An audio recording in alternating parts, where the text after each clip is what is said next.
friends. My name is Chef Lindsay Kilgore. I'm with Black Rock Bistro in Jasper, Alabama, and today we are going to do a quick technique video on how to cook a perfect airline chicken breast. Now, this is our airline chicken breast. This comes from a whole chicken that we butchered. And the reason they call it airline is because it still has the wing bone attached. The whole wing is attached here and it's got the skin on it. And this makes for just an absolutely beautiful finished product. The reason they call it airline, it got its name from back in the day when you actually used to get real meals on an airline.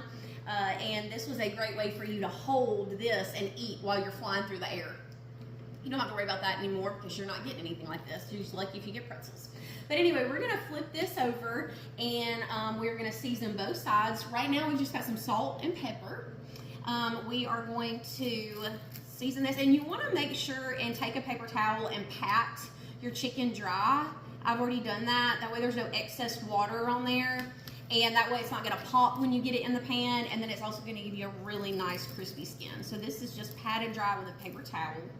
And we're using salt and pepper, but you guys can use whatever you want. If you want to use Creole seasoning, Creek seasoning, I love all of the Kinder's product seasoning. They have a great line of seasonings out there that I use at home a good bit. But today we're just going to keep it simple, and we're just going to go salt and pepper. All right, we are getting a cast iron pan, good and hot over here. I've already had it on low so it could heat up. We're going to get it a little bit hotter, turn our heat up. We're going to put some oil. And this is just a canola blend. Don't use olive oil for something like this. Olive oil is great for finishing products, finishing anything, or using for salad dressings. But to cook with, it definitely has a higher fat content and will burn before it's done. So this looks good and hot. You hear that good sizzle as we put it down. We're gonna put it skin side down. We're trying to get some really nice color on this. And then we are gonna flip this, and this is a pretty large chicken breast, it's pretty thick. So we're gonna finish this in a 400-degree oven. So we're gonna turn this up a little bit. We're gonna get some really nice color on the skin. And then we're gonna flip that and put it in the oven to finish it. All right guys, look at that. Isn't that some beautiful color? That took about a minute and a half, 2 minutes to get that good color on that skin side. You're getting your skin really good and crispy. We're searing it on the other side over here. We have cut a lemon, and we are gonna put this half a lemon in there before we put it in the oven to get a really nice caramelization on that lemon for a sauce we're gonna make to go over this. We're gonna go in a 400-degree oven now. We're gonna flip this back over skin side down and finish it that way. And then I'm gonna show you guys how to check this chicken without cutting it open. All right, guys, this is out of our 400-degree oven. Our chicken is done. And you know how I know that it's done. I'm going to show you how to check it. So take a skinny knife. You can take a little steak knife you have at the house. I'm just using a paring knife. I'm going in right up here at the top of the breast, right beside the bone. That's going to be your biggest part, your thickest part. I'm just putting it right to the edge of my lip. It is going to be hot when it's done, but it's not going to be hot enough to burn your lip, I promise. Now, if it's still cool or room temperature, you're not done. Don't cut your chicken open. All that does is just let those juices just run, and it gets for dry chicken. So this is the best way to check it. And we're gonna go right over here to our plates. And look at that beautiful color we got on the skin right there. This probably took about 20-25 minutes to cook right here. This is a really thick chicken breast. So I would start with 15 and then check it there in a 400-degree oven, and we can go from there. All right, guys, so we're gonna make our sauce in our pan now. We're gonna turn this on. We've got our lemon, which has cooked down so nicely. There's caramelized. We're gonna get those seeds out, don't worry. And then we're gonna add some fresh lemon juice. We're gonna cut our pan down just a little so we don't burn. Add a little fresh lemon juice to this. And we're going to try to caramelize that just for presentation's sake. We're going to add a little bit of butter. Now I use unsalted butter. So it's going to need to be seasoned, this butter is, to make a really nice sauce.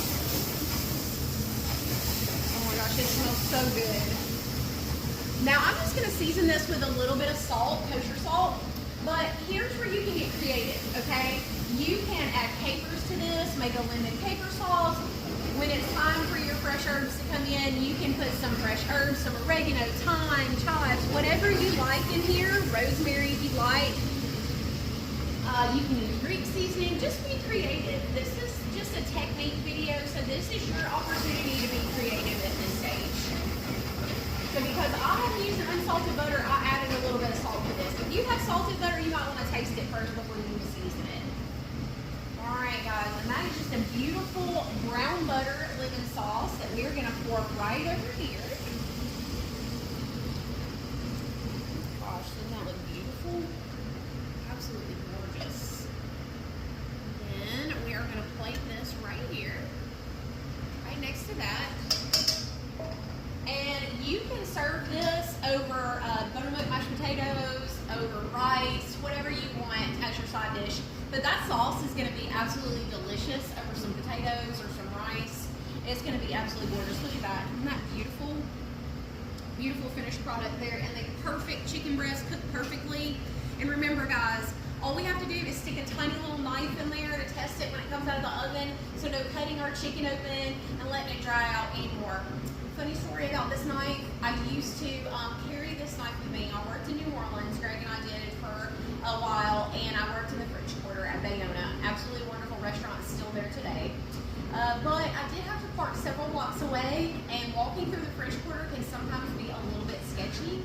I was totally fine as long as there were a lot of people around, but there were a couple blocks that I had to walk to get to my car where there was dark and scary, and there was no one around. So I used to keep this in my hand, down by my side, just like this, walking, just in case someone jumped out of the dark and surprised me. So I still use this today, and it's a handy tool. I don't have to walk in the dark anymore, thank goodness, and use it as a weapon, hopefully not. But it does work perfect for chicken. Thanks guys so much for following me, and thank you for coming today and watching me on this technique video.